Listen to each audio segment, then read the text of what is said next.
దేవుని నామమున స్తోత్రాలు. మీ అందరికీ నా వందనాలు. మరి ముందుగా మా ఆత్మీయ తల్లి తండ్రులు మరి మా సేవకులకి ఏలాది వందనాలు. మరి నా పేరు లోకంలో ఉన్నప్పుడు రామిరెడ్డి, దేవుళ్ళలోకి వచ్చిన బర్నబా. నాకన్నా ముందు సునీత దేవుణ్ణి నమ్ముకుంది. ఈ ఆదరణకర్త మినిస్ట్రీ ఈడ రామిరెడ్డి నగర్లో పెట్టినప్పుడు మేము రోడ్డు ఆధారి ఆదర్శ నగర్లో ఉంటున్నాం. నేనైతే అప్పుడు దేవుణ్ణి నమ్ముకోలే. సునీత మటుకు ఓసున్న మందిరానికి వెళ్ళేది. నాకైతే ఇష్టం ఉండేది కాదు. నన్ను ఎప్పుడు రమ్మని ఆమె పిలిచేది కాదు. ఒకరోజు అక్క వాళ్ళు మరి 5గురు మా ఇంటికి వచ్చినప్పుడు నేనైతే తలుపు నెట్టేసి అంత వ్యతిరేకంగా ఉండేవాడిని. బాగా మందు అలవాటు, పేకాట. నేను పళ్ళ మార్కెట్లో ముఠా పని చేసేవాడిని. మరి ఆ టైంలో అక్కోళ్ళు సేవకు వచ్చారని తెలిసి రెప్కక్క అంటే వాళ్ళ ఇంట్లో నేను కొన్నాళ్ళు పాలు పోసే ఇళ్ళ ఖాతాలకి వాళ్ళ ఇంట్లో ఉండి, మహిళా డైరీ పట్టాపురం మా పెదనాన్న నేను ఉండేవాళ్ళం. వాళ్ళ ఇంట్లో నేను 1 సంవత్సరం పాటు ఉండి నేను అప్పుడు ఇళ్ళ ఖాతాలకు పాలు పోస్తా చదువుకోవటానికని వచ్చేవాడిని. మా పెదనాన్న అనేవాడు చదువు లేదేం లేదో మెలకుండా కూర్చోరా అని 10 రూపాయలు జేబులో పెట్టేవాడు. అప్పుల్లో 10 అంటే 100 రూపాయలతో సమానం. సినిమాలకు అన్నిటికి పోతా నేను చదివే మానేసా. వీళ్ళకెవరు ఇది వెళ్ళదు. సంవత్సరం తర్వాత తెలిసింది వీడిని చదువుకోవట్లేదు. ఇద్దరు కలిసి వాళ్ళే రైలుపేటలో ఉంటారు, నేను పట్టాపురంలో ఉండేవాళ్ళు మా పెదనాన్న నేను. అట్లా ఆ టైంలో మరి అక్క అంటే ఇష్టం చొప్పున ఒక్కరోజు సేవకు వచ్చింది కదా కనపడదామని ఒక 2 నెలల తర్వాత బియ్యం 10 కిలోలు 5 కిలోల బియ్యం మూట బకెట్లో తీసుకొని వచ్చా. ఆ బంతిని కాడి నుంచి ఇటు వచ్చి ఇచ్చి బాధేసింది. అక్కడ రేకుల చెట్లు ఉంది. అంతే చిన్నప్పటి నుంచి వాళ్ళ కుటుంబాన్ని దగ్గరగా చూసిన వాడిని కాబట్టి ఏందా వీళ్ళ పరిస్థితి అని ఒక రేకుల చెట్లో మరీ ఇబ్బందిగా కనపడ్డారు. సరే ఏదేమైనా సేవకు వచ్చారు 5గురు. వాళ్ళ 5గురిని కూడా ఒక గుంటలోనే పెట్టాలనే మాట, మమ్మల్ని బూడిస్తే ఒక గుంటలోనే పెట్టాలని ఓ తీర్మానమైన మాటలు నేను విన్నా. ఆ టైంలో నేను ఆ టైంలో నాకు ఆ రెడ్డి కాలేజ్ కాడ కొద్దిగా ఒక 6 నెలల తర్వాత వ్యతిరేకత గొడవ అయ్యి ఒక 2 నెలల్లోనే గొడవ అయింది. నేను ఈ దగ్గరికి రావాల్సి వచ్చింది. నా పరిస్థితి అప్పుడు ఇక్కడ మా సుజాత అక్క అని అక్క వాళ్ళు ఒక 250 రూపాయలు, కొండమ్మ వాళ్ళ ఇల్లు, బాల వాళ్ళ ఇల్లు, 250 రూపాయలు అద్దెకి తీసుకొని ఒక మేదర దానికి అడ్డం ఉండేది. ఈ లక్ష్మి వాళ్ళని వెంకటేశ్వరు వాళ్ళు ఒక పక్క, నేను ఒక పక్క ఉండేవాడిని. అట్లా ఈ భవానీపురంలో ఒక 5-6 ఇల్లు ఉన్నప్పుడు నేను వచ్చా ఈ పేటకి. నా దగ్గర నేను గుంటూరు వస్తా 3000 బాకీతో వచ్చాను అనమాట. పళ్ళ మార్కెట్లో ముఠా పనికి వచ్చి. అట్లా వచ్చిన నా జీవితాన్ని మరి సునీత నమ్ముకున్న తర్వాత సునీత నాకు భయం. ఆమె ఎప్పుడు కూడా రానేది కాదు, కానీ నాకు వ్యతిరేకంగా ఈ రోజుకి వ్యతిరేకంగా మటుకు ఏ మాట చెప్పదు. నేను ఏది నిజమైతే నిజమని చెప్పిద్ది, నా మాటే నిజమనిద్ది, ఎవరితోనైనా ఎదురాదన అంతే. అట్లా మా జీవితం గడుస్తుంది. మరి 5గురు సేవ అనే దాంట్లో వాళ్ళ ప్రేమను చూసి నేను దేవుళ్ళలోకి వచ్చే. వాస్తవం అయితే నేను ఒకే ఒక రోజు వాళ్ళందరూ కలిసి ఒక లారీ పెట్టుకొని అమరావతి వెళ్ళాం బాప్తిస్టాలకు. మేము అందరమే ఆ రోజు వెళ్ళాం. రిఫ్కమ్మ గారుని నేను ఆ రోజు ఆ రక్షణ పొందిన తర్వాత దగ్గరగా చూసా. అంటే కులం కాదు కానీ మేము కులానికి అనేది రిఫ్కమ్మ గారికి ఇల్లు ఎప్పుడు ఇలా ఎట్లా అంటే ఎక్కువగా అందరినీ ప్రేమిస్తూ ఉండిద్ది.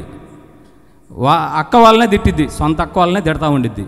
నేను ఎందుకంటే అక్కతో నేను అంత డీప్గా ఉండేవాడిని. ఆ టైంలో అనేక సమస్యలు, బాధలు, అసలు బాగా సంఘం అభివృద్ధి అయిపోయింది. 700 మంది 800 మంది సంఘం దాకా పెరిగిపోయింది. భలే ఆనందంగా నేను కూడా అసలు ఎంతో యాడికి వెళ్ళినా నేను ఎవరితో పట్టించుకోకుండా నా పని నేను చేసుకుంటా. అక్కని అడిగా, అక్క నేను మార్కెట్కి వెళ్తే దారి తప్పుతాను అక్క అని అడిగా. అక్క దర్శనం చెప్పింది, చిల్లర కొట్టు పెట్టుకోమని చూపించాడు దేవుడు పెట్టుకొని. ఆ చర్చి ఎదురే చిల్లర కొట్టు పెట్టుకున్నాను. నా దగ్గర అప్పుడు డబ్బులు 4000 ఉన్నాయి. 4000 ఏరారెడ్డి గారు ఇచ్చారు. సమరా ఒక 5000 4000 ఇచ్చాడు. వీటితోనే నా చిల్లర కొట్టు, నా జీవితం ఆదరణకర్తలో. మరి రక్షణ పొందిన తర్వాత, రక్షణ పొందే ముందు రోజు కూడా నేను ముందు సిగరెట్ తాగా. వీళ్ళందరూ వెళ్తున్నారని చెప్పి అక్క వాళ్ళ ప్రేమను బట్టి, ఈ 5గురు ప్రేమను బట్టి నేను వెళ్ళా, రక్షణ పొందా. ఆ రోజు నుంచి నేను ఇదైపోయా. దేవుడికి ఆకర్షణ పడి, సేవకులకి ఆకర్షణ పడ్డా వాస్తవంగా ముందు ఈ 5గురిని చూసి.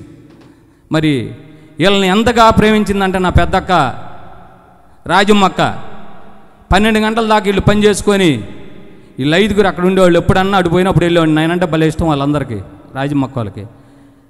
ఆ తిండి అవి ఎగబడి పెట్టిద్ది అనమాట. ఈరోజు కూడా తిండి పెట్టే విషయంలో రాజమక్క తర్వాత ఎవరైనా అంత ప్రేమ. పాలుగారు పరిస్థితి, పాలుగారిని మేము పలకరించే ప్రదేశం కాదు మాది. ఆయన పలకరియాలంటే భయం. ఆయన అటువంటి ఇటు పక్కగా వచ్చేసేవాళ్ళం మేము.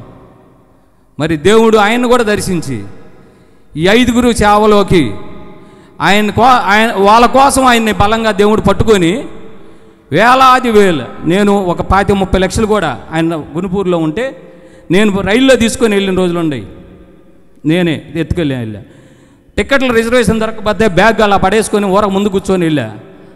ఆందాల వంశం వెళ్ళే తల్లికి 4 వచ్చేవాళ్ళు లారీ ఆఫీస్లోంచి. బుల్లెట్ రెడ్డి గారు, సుబ్బారెడ్డి గారు, మేసాల్ రెడ్డి గారు అంటే వచ్చి నన్ను తీసుకెళ్ళి వాళ్ళు టిఫిన్ మర్యాదలు మామూలుగా ఉండేవి కాదు. సుబ్బారెడ్డి గారు, పాలు గారి పరిస్థితి అది.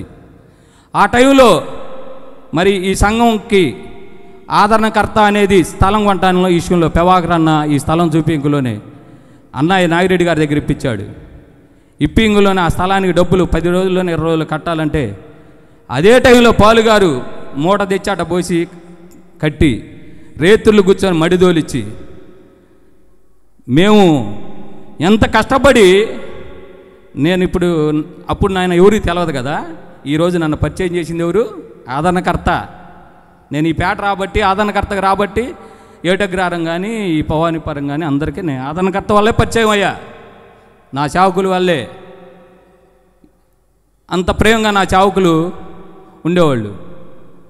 కొన్ని విషయాల్లో వాళ్ళ ఫ్యామిలీ గొడవల్లో కేసులు, భార్య కేసు పెట్టిన టైంలో కూడా నేను మా అక్క కళ్ళమ్మడి పెట్టుకుంటుంది. ఎందుకమ్మా నువ్వు ఎందుకు అంత ఫీల్ అయిపోతున్నావు అనేవాడిని.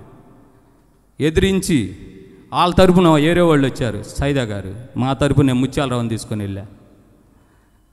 అది నేను దగ్గర ఉండి చూశాను ఆ సేవలో ఆ ప్రేమని. ఒక టైంలో కాళ్ళు చచ్చుబడినట్టుగా అయింది అన్నయ్యకి. మా ఇంట్లో ఇది ఎవరికి తెలియదు, వాళ్ళ ముగ్గురికి కూడా తెలియదు. అక్కకి, నాకు, నా భార్యకి తెలుసు. ఫ్రై చేసుకొచ్చి డైలీ ఉదయం నా ఇంట్లో కూర్చోబెట్టి పెట్టేది. అది ఆయనకి తెలుసు, నాకు తెలుసు, నా అక్క తెలుసు, నా భార్యకి తెలుసు. ఇది నేను కల్లారా చూసిన. అంటే సంఘం అభివృద్ధి అయిన తర్వాత ఎదురు దెబ్బ మామూలుగా తగల్లా. ఆ టైంలో వెళ్ళిపోతే ఎంతమంది ఉన్నామంటే ఒక 60 మంది ఉన్నాం. ఎవరు? పద్మ, సాకులాల పద్మ. ఆమె కులమైంది. సాగు బతుకుల మధ్య ఉండగానే ఈరోజు వాళ్ళ పిల్లలిద్దరూ, ఆయన భర్త ఇక్కడ మన సంఘంలో ఉన్నారు. మేము 60-70 మంది మిగిలాం. 700-800 మంది సంఘం వెళ్ళిపోతే చెప్పుకోలేని బాధ. బలిపీఠం పట్టుకుని ఎప్పుడన్నా చర్చికి వెళ్తే ఏడుతా కూర్చునేవాళ్ళు. ఆదరించలేని పరిస్థితి మా పరిస్థితి. ఎవరికి చెప్పినా నమ్మలేని పరిస్థితి. అందరికీ మేము సాక్ష్యం చెప్పాం. 5గురిని ఒక గుంటలోని పెడతారు, మా అక్క వాళ్ళని, మా అన్నయ్య వాళ్ళని. ఎవరికి చెప్పుకోవాలి మా బాధ? నేను అన్నుల్లో తిరిగేవాడిని. నన్ను ఒకవేళ ప్రశ్న ఎత్తే నేను కూడా లైట్గా బలహీనత పడ్డట్టు అయింది నా పరిస్థితి కూడా. కానీ మళ్ళీ ఎప్పటికప్పుడు నా అక్క వాళ్ళు వచ్చి మాట్లాడేవాళ్ళు, నాకు సరి చేసుకొని. వాళ్ళంతా ఏడుతా కూడా వెళ్ళాలా, బయటికి వెళ్ళాలా, అనేక మంది చూటిపోటు మాటలు. సంఘం చూస్తే, చర్చి చూస్తే బోసి పడతా ఉండేది. అక్కాళ్ళు ముగ్గురు బలిపీఠం పట్టుకొని ఏడిచి ఈరోజు ఈ 25 సంవత్సరాలకి 25 సంఘాల ఆదరణకర్తకి ఇచ్చాడు. హల్లెలూయా. ఆ రోజు వాళ్ళు కూడా నా వల్ల కాదు, మీ తిప్పలు మీరు, మా తిప్పలు మేమంటే మా పరిస్థితి ఏంది? వాస్తవమే కదా. ఆడగూతుర్లు మేము చేయలేము, మా పరిస్థితి ఏంది, మాకెందుకులే, అన్నం దొరకదా మాకు అని రెప్పకక్క వెళ్ళిపోయి ఉంటే, పుష్పక్క ఎవరు, మేరక్క ఎవరు? మేరక్కకి 2 పిల్లలు, చిన్నపిల్లలు, చిన్న పవను, శైలు. ఆ టైంలో పెవాకర్ అన్న కూడా అక్క వాళ్ళకి వెనకాల, మా సంఘం ఇడిపోయిన కొత్తల్లో పెవాకర్ అన్న చేదోడుగా మాకు వాస్తవంగా చెరుకూరు సుబ్బారావు గారు అందరం ఎట్లన్నా కానీ చేద్దామని దేవుడు మరి ఆ రోజు వాళ్ళు పిరికితనంతో పారిపోకుండా ధైర్యంగా నుంచున్నారు. కాబట్టే ఈ 25 సంవత్సరాలు మనం జరుపుకోవటానికి దేవుడు ప్రేమించాడు మనల్ని. ఇది వాస్తవం. నా పెద్దక్క అది జరిగిన విషయానికి నా పెద్ద బావ సుబ్బారెడ్డి గారు బలహీనుడైపోయి ఆటో ట్యాక్ వచ్చి ఆస్తులు ఎడిపోయినాయో 30 లక్షల రూపాయల స్థలానికి అలా తెచ్చిపోసిన మనిషి, చర్చి కడతానికి అన్నిటికి ఇచ్చిన మనిషి లాస్ట్కి వచ్చేతలకి గుర్తుపట్టలేని పరిస్థితి. బలహీనత పడిపోయాం, కుంగిపోయాం. ఇంకొకళ్ళు అయితే ఆత్మహత్య చేసుకోవాలి, అక్కవాళ్ళు ముగ్గురు. కానీ దేవుడు ప్రేమించి వాళ్ళకి అండగా అన్నం లేపాడు. హల్లెలూయా. జోసెఫ్ అన్ననే అప్పుడు ఒక చేదోడుగా ఐదుగురుగా నిలబెట్టి దేవుడు దర్శనం ఎప్పుడు వ్యర్థం కాదు. ఆదరణకర్త అంటే ఆదరణకర్తే, అంతే. ఆదరించేది మా ఆదరణకర్త. ఎంతమంది కుమారక్క, కొత్త కాలనీ, మేము ఉండవాళ్ళలో పద్మ, జీవన్ రెడ్డి వాళ్ళ కుటుంబం, ఇట్లా కొన్ని పేర్లు నాకు ఐడియా లేదు. సీతారామోళ్ళు, అంజమ్మోళ్ళు, వెంకటేశ్వర్ల అమ్మ, వీళ్ళందరూ మేము ఒక 50-60 మంది ఇంకా చర్చిలో మిగిలింది. అచ్యుత్ నాయుడు వాళ్ళు, ఇట్లా అనేక మందిని చెప్పుకోలేక వాళ్ళు ఎటుపోవాలి, కారు లేదు, బండి లేదు. అసలు దేవుడు ఎంత గొప్పవాడు తెలుసా.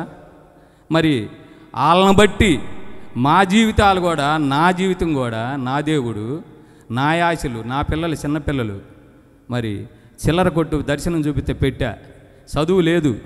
మరి ఆ కొట్టులోనే నేను 4 లక్షలు బాకీ అయ్యా. అక్క వచ్చి దర్శనం చెప్పేది, ఇటు వెళ్తున్నావు వాకింగ్ డ్రెస్ వేసి, ఏందమ్మా వెళ్ళేది, ఇక్కడ 4 లక్షలు అప్పమ్మా అనేవాడు నవ్వుతా. లేదయ్యా నిన్ను లేపుతున్నాడు అనేది. మళ్ళా 3 రోజులు ఆగొచ్చేది, నువ్వు కారులో వెళ్తున్నావు అయ్యా అనేది. డైలీ ఉదయం నా ఇంటికాడికి వచ్చేది నా అక్క. అప్పుల్లో నాకు కొట్టుండప్పుడు వచ్చి ఏదన్నా ఆమె ప్రతిదీ ఈ రోజుకి కూడా ఏదన్నా ఉండా చెప్పిద్ది. నేనేదన్నా చెప్పినా పనికొచ్చేదైతే తీసుకునేది. ఏంది, స్వార్థం లేని ప్రేమగా బతికింది. స్వార్థం లేదు, అంతే. వాళ్ళు స్వార్థం లేదు కాబట్టే 5గురిలో 3 అలా నుంచోగలిగారు. ఇప్పటికి 25 సంవత్సరాలు బాధలు, కష్టాలు. ఇంకొకళ్ళు అయితే ఉంటామా, ఎవరు తిప్పలు వాళ్ళం పడిపోతాం. అమ్మా మీ తిప్పలు మీరు పడండి, నా తిప్పలు నేను పడతాను. నీ కుటుంబం సమస్యలు ఉన్నప్పుడు కూడా ఎదుర్కొన్నారు నా అక్కలు. వాళ్ళు అప్పుడు వెళ్ళిపోమల్లా ఆ రోజు. ఎందుకంటే వెళ్ళమల్లా ఆ రోజు ఒక సక్కాకి చిన్న బెజ్జం ఉంది నా కళ్ళ ముందు, సక్కా ఇప్పించింది. పాలుగారు సట్టు తెచ్చిచ్చింది. ఏందమ్మా నువ్వు అంత ప్రేమిస్తున్నావు అనేవాడు. నేను పక్క నుండి నేను అంటానే ఉండేవాడిని. ఎప్పుడు ఈ రోజుకి అంటానో అప్పుడు కంటా, దాచుకోలేను. కాకపోతే దేవుడు అన్నీ ఒకళ్ళ మీద మనం చేయకూడదు. వెళ్ళాలనుకుంటే వెళ్ళిపోతామే, ఎవరు పని వాళ్ళని చేసుకోవటమే. కానీ వెళ్ళారు. 5గురు తీర్మానాన్ని దేవుడు అర్థం చేయలేదు కదా, 5గురిని మళ్ళీ తయారు చేశాడు నా దేవుడు. 5గురు బదులు ఈ 25 సంవత్సరాలు 25 సంఘాలు, 25 ఆదరణకర్త మినిస్ట్రీలు, విజయవాడ, మంగళగిరి, లింగంగొండపాలెం, కారంపూడి, సౌపాడు, ఒల్లూరు, కొంటపాలెం, ఎంగళాపాలెం, గోగులపాడు, మర్రిపాడు, సాలూరు, దాసరపాలెం, పెరంగపురం, నుదురుపాడు, దొండపాడు, సాతులూరు,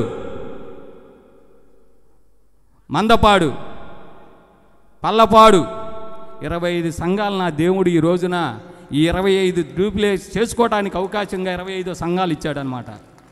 ఎదుర్కొన్నారు. వీళ్ళ మగవాళ్ళు వీళ్ళే. దేవుడు తలుచుకుంటే మగవాడు కాదు, పిచ్చోడితో కూడా చేయించగలుగుతాడనేది ఈ 3 మనకి రూపం. అది ధైర్యంగా చెప్పగలుగుతా, దేనికైనా రెడీ. ఎందుకంటే నా దేవుడు వాళ్ళని బట్టే నేను ఇలా ఉన్నాను. నా 2 పిల్లలకు మ్యారేజ్ చేసుకున్నాను. నా 2 బిడ్డలకి నేను ఇచ్చే పొజిషన్ లేనివాడిని. నా 2 బిడ్డలు రక్షణ పొందారు, నా 2 అల్లులు రక్షణ పొందారు. నేను రక్షణ ఉండవాళ్ళకి ఇవ్వాలనుకున్నా. నా కోరిక మేర జాన్విల్సి గారిని పిలుచుకొని శక్తి మించిన వివాహాలు చేశాడు. చాలు, ఇంకేం కావాలండి, ఇంక చచ్చిపోతే మటుకే ఉంది, దేవుడి దగ్గరికి వెళ్ళిపోతాం. అయితే రెడీ, యేసయ్య రెడీ అనుకుంటున్నా. వాస్తవం ఈరోజు ఇలా జరుపుకోవటానికి కూడా అనేక విషయాల్లో మరి ఆ టయాన పెద్దమ్మ బాగోలా, ఆగిపోదామని భయపడింది. అమ్మా ఏం కాదు కానీ అని నేను పక్క నుండి అంటూ ఉండేవాడిని. ఏదేమైనా దేవుడి కృపలో మరి నా జీవితాన్ని కానీ మా సంఘ జీవితాన్ని కానీ అనేక మందిని, ఆ రోజు 70-60 మందిని ఇవాళ 2,000 మంది చిల్లర, మా సంఘాలన్నీ పోల్చుకుంటే 3 ఏళ్ళ పైనే. మరి దేవుడు అంత దేటుగా ఆశీర్వదించి మరి ఈ చిన్న సాక్ష్యం దేవుడు దీవించాలని, మరి దయతో నేనేమైనా తప్పులు మాట్లాడుంటే నా సేవకులు, నా తల్లిదండ్రులు క్షమించాలని మనస్ఫూర్తిగా కోరుకుంటున్నాను.